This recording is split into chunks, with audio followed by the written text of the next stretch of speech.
Bonjour à tous, j'espère que vous allez bien. Alors aujourd'hui, je vais répondre à une question qui me revient très souvent. Et cette question, c'est la suivante. Est-ce que tu pourrais m'expliquer tes points d'entrée, comment trouver les points d'entrée, quand est-ce que tu ouvres tes positions? Donc j'en reçois à toutes les sauces et c'est une très très bonne question. Je vais vraiment essayer d'y répondre parce qu'il semble qu'il y a certains points qui peut-être ne sont pas clairs. Alors c'est parti. Avant toute chose, je t'invite vraiment à supporter la chaîne, à mettre un like, à t'abonner si ce n'est pas déjà fait, à partager un maximum pour donner de la force et faire grandir la communauté ensemble. Alors c'est parti. Premier point que j'aimerais vraiment te partager, c'est que déjà, si ton analyse elle est vraiment bien faite au niveau du power et au niveau du matrix, c'est déjà plus de la moitié du travail qui est fait pour les points d'entrée. Je m'explique. Je l'ai dit de nombreuses fois, parfois on a des chiffres qui vont dans tous les sens, on en a certains qui sont forts et qui sont faibles, mais lorsqu'on en a un qui est faible alors que les autres sont moyennement forts ou l'opposé, ben on peut dire potentiellement que cette devise, elle est forte ou faible contre toutes. Ce qu'on dit en anglais, c'est strong ou weak across the board. Donc ici, d'une manière générale, on a toutes les paires qui sont un petit peu positives. On a simplement le New Zealand et l'Australienne qui sont négatives, qui sont faibles. Donc nous voilà sur le New Zealand et comme on peut le voir, on n'a pas vraiment beaucoup d'opportunités à part le New Zealand suisse. Le New Zealand suisse qui a une très très bonne tendance long terme et court terme, qui a des bonnes locks, des assez bons supports et des résistances. On a une GMT7 qui est assez magnifique et on se rapproche d'un breakout. Donc c'est un NZD-CHF qu'on pourrait considérer. Maintenant, au niveau des points d'entrée, à partir du moment où on a déjà une bonne tendance qui est formée, au niveau de la première lock, qu'on rentre à l'ouverture, à la fermeture une fois que la lock est formée, un petit peu plus tard, l'objectif de la lock, c'est que les prix ne reviennent pas justement au-dessus dans une tendance baissière. Donc, il n'y a pas une règle au millimètre près que si on entre ou si on entre 5 minutes plus tard. Bien sûr que non, parfois on peut rentrer un peu plus tard, parfois on a manqué cette opportunité, tout simplement parce qu'on n'est pas sur les graphiques 24 heures sur 24 et qu'on rentre à la lock suivante ou qu'on a vu les marchés respirer et qu'on voit que la lock elle est toujours validée, qu'on rentre un peu plus tard. Dans tous les cas, comme on peut le voir, les prix n'ont pas dépassé, même après un bon bearish momentum, on a eu un premier retracement, deuxième retracement, qui viennent au millimètre près sur la milieu de la lock. Puis après grosse cassure, on a une nouvelle lock qui se ferme. Celle-là, elle est absolument magnifique, parce qu'on voit un petit rebond encore une fois sur la médiane, et puis ensuite un gros bearish momentum. Si maintenant vous avez des mouvements comme ça qui sont aussi grands en termes de points et vous ne fermez toujours pas vos positions, c'est que peut-être vous êtes beaucoup trop conservateur parce que l'objectif c'est pas de prendre 200 points.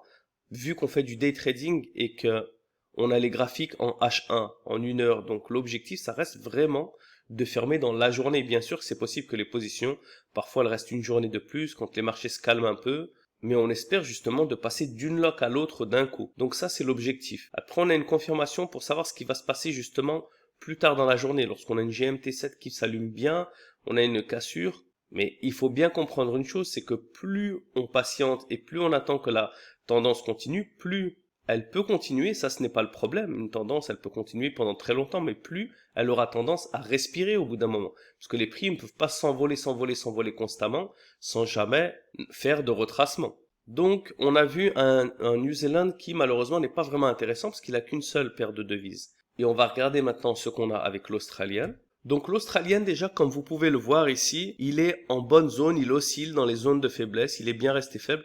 Et là, il est rentré dans la zone grise. Donc déjà, ça le rend plus intéressant.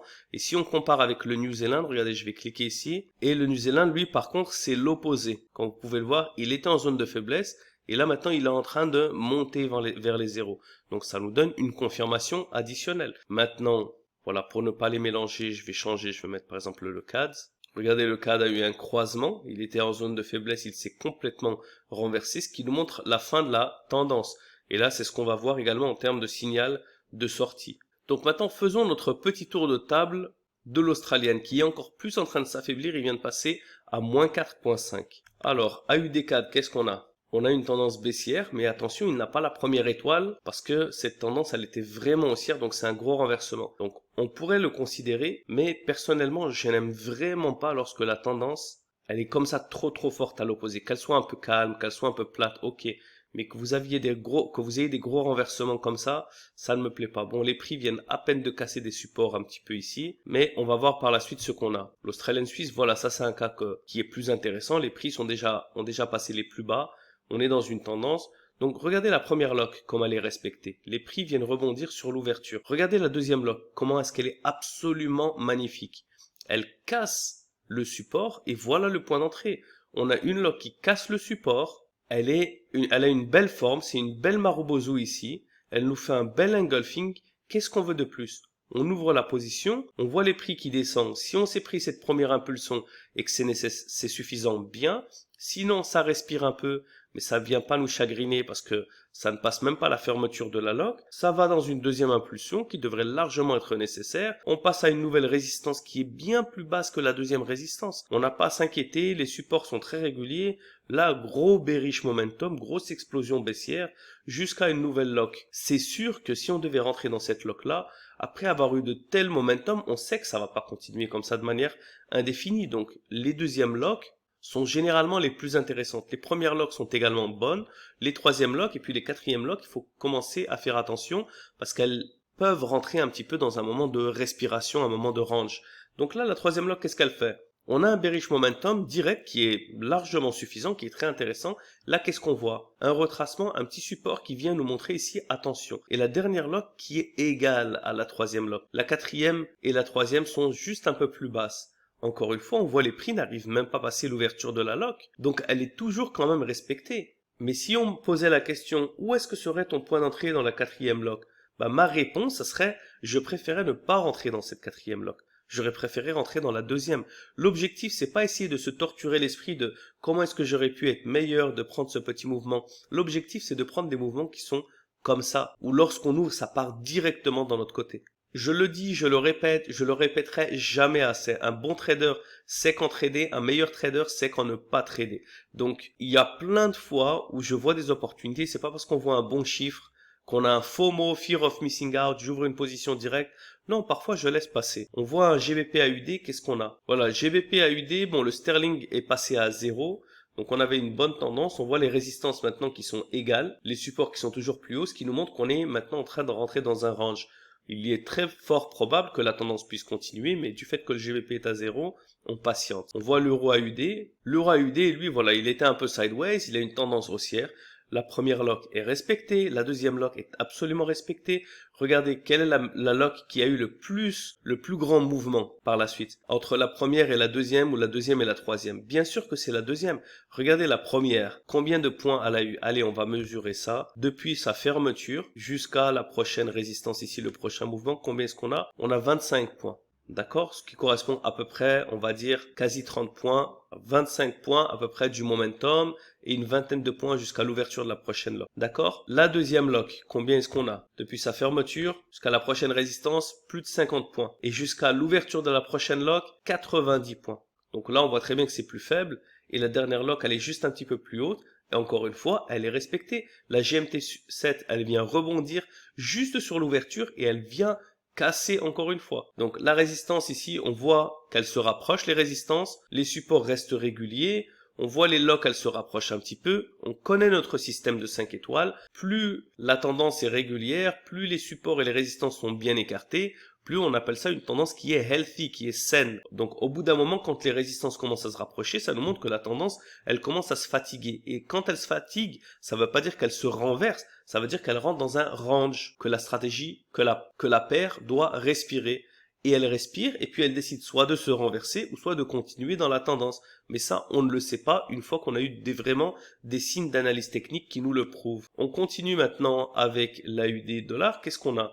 Comme vous pouvez le voir ici, on était dans un semblant de petite tendance positive ou sideways, mais bref, de toute façon, ça a bien été perdu ici. Les résistances qui continuent à la baisse, les supports ici qui se rapprochent mais qui continuent à la baisse. On voit ici une première lock, on rentre, on est bon. On voit ici une deuxième lock, on a un bon petit bearish momentum. Si maintenant les marchés se retournent et qu'on a une lock qui est au-dessus comme ça à la baisse, on a deux solutions. Parce que c'est très facile de faire des scénarios une fois que les choses se sont passées et inventer des choses. Regardez.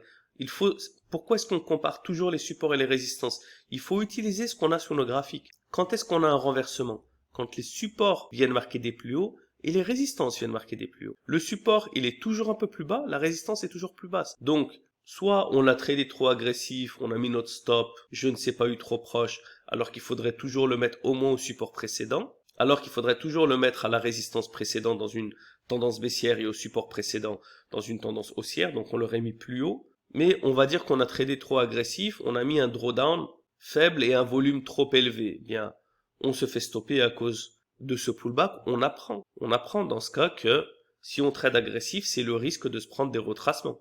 Dans ce cas-ci, par contre, comme on peut le voir, à l'ouverture de la lock, les prix descendent, ne viennent plus se rapprocher de la médiane, uniquement de la fermeture, et on a une grosse explosion. Donc, ce qui nous a pris sur la deuxième l'a été récupéré sur la troisième. La quatrième continue parfaitement, avec également une GMT7 qui nous confirme que la tendance a encore de la force baissière. Voilà, l'AUD et NZD sont tous les deux négatifs. Et l'Australian Yen, voilà, le Yen est malheureusement à 0.5, mais on voit de toute manière ici que on était un petit peu sideways, on rentre un peu sideways, il n'est pas vraiment intéressant. Donc, pour refaire un petit peu un point général sur les points d'entrée, c'est que d'une manière générale, d'une lock à une autre, les prix doivent y aller directement cash, avec de très faibles retracements. Plus la paire est bien choisie, plus la tendance est linéaire, comme vous voyez, moins les retracements vont être faibles. Donc, si vous avez ouvert une lock ici et il y a un retracement, on vérifie les supports et les résistances jusqu'à la lock suivante. Si maintenant les résistances redescendent plus bas, les supports redescendent plus bas que le support précédent, la lock suivante elle apparaît plus basse que la lock précédente, dans ce cas on a assez de signes qui nous montrent que ce signal a foiré, on ferme, on passe au suivant. Deuxièmement, pour ne pas simplement se fier à ce qui se passe sur cette paire, on va voir notre matrix et on voit s'il y a un croisement. Donc si jamais par exemple, on va voir ici, on regardait l'euro AUD, d'accord? Donc on va voir ce qui se passe sur notre AUD. Si notre AUD il est toujours bon ici et si notre euro il est toujours en positif, on est bon. Si maintenant l'euro d'un coup il est repassé à -5 et qu'il est en train de s'affaiblir, attention, l'euro est en train de nous faire un renversement. Pourquoi est-ce qu'on travaille énormément sur les corrélations? Tout ça, c'est de la corrélation, devise contre devise. Tout ça, c'est de la corrélation. On aurait très bien pu créer un indicateur matrix qui nous montre simplement la devise qu'on a choisie. Pourquoi est-ce qu'on a quand même décidé de les comparer, de passer tellement de temps à créer quelque chose où on est capable de les comparer les unes aux autres, si ce n'est pas utilisé? C'est pour ça, mes chers amis, que je vous invite vraiment à passer du temps, et je le dis, je le répète, en démo, pour comprendre cet état d'esprit, que l'analyse, soit elle est faite complète comme un Rubik's Cube, sinon, vous serez toujours un petit peu déçu des résultats parce que vous allez voir juste, ah, il y a une lock, j'ouvre. Mais si c'était aussi simple, on n'aurait rien créé de tout ça, ni le matrix, ni le power. On aurait mis des locks. À chaque fois qu'on voit une lock en jaune, boum, on ouvre. On aurait très bien pu l'automatiser. Mais non, la force vient dans la patience, dans l'analyse avant de prendre des positions. Donc on vérifie la corrélation, on prend, et puis regardez l'objectif et la chose qui est extrêmement intéressante. Dans ce cas, on voit qu'il n'y a que 3 paires. D'accord? Si on avait pris la deuxième lock, cette deuxième lock est absolument magnifique. Cette troisième lock, elle est toujours bonne. D'accord? Avec un retracement ici. La quatrième lock, elle est un peu sideways. Donc, imaginons que le deuxième signal est bien et que le troisième signal est moyen. Ici, le deuxième signal est absolument magnifique. Le troisième signal est bon à court terme et où il se retrace un peu, il est moyen. Là, le deuxième signal est moyen, mais le troisième est absolument magnifique.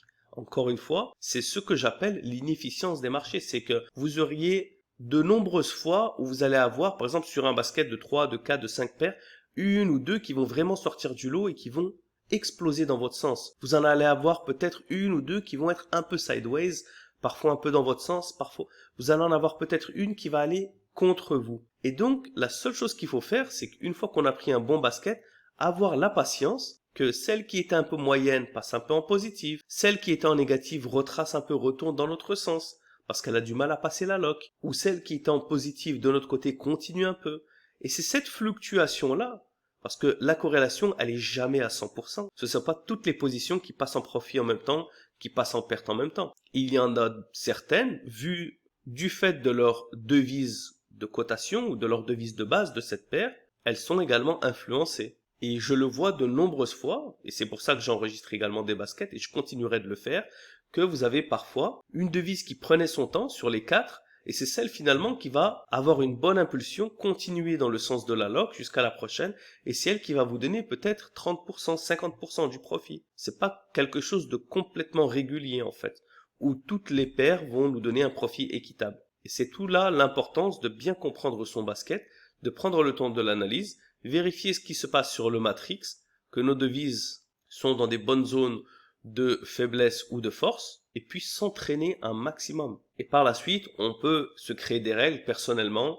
Je l'ai déjà dit, mais je vais vous dire quelques règles. Par exemple, j'essaye d'éviter les débuts du mois, même parfois les NFP, justement, les premières semaines, les tout derniers jours du mois, surtout quand ça arrive que le 30 ou le 31 du mois tombe un vendredi. Il y a des grosses périodes de profit taking et donc même s'il y a des tendances, elles se renversent parce que voilà, les traders, les institutions vont fermer leur position pour le mois. Et j'essaye d'éviter, sauf si vraiment j'ai de très très bons signaux, j'essaie d'éviter les lundis matins et les vendredis après-midi, ou parfois le lundi en entier ou le vendredi en entier, lorsque je sens vraiment que la tendance a été faite, les mouvements ont été très bons, mardi, mercredi, on a eu des très bons signaux et je ne veux même pas me précipiter pour trader le jeudi. Donc une fois qu'on a fait une bonne analyse et qu'on a trouvé des bonnes opportunités, essayez de vraiment trouver vos 2 ou 1 ou 3 journées dans la semaine qui vont vous donner des opportunités. Et vous allez voir qu'une fois que vous allez trouver vos opportunités et bien prendre ces jours-là, il vaut mieux laisser le reste de la semaine pour continuer d'analyser, prendre son temps, plutôt que se précipiter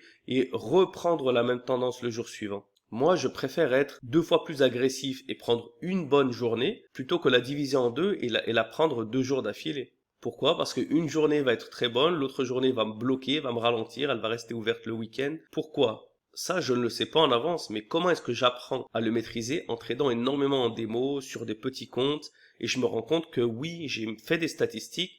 Il y a plein de fois où j'ai eu un super bon mardi, j'ai eu un basket magnifique, j'ouvre le mercredi, il me reste bloqué jusqu'à lundi.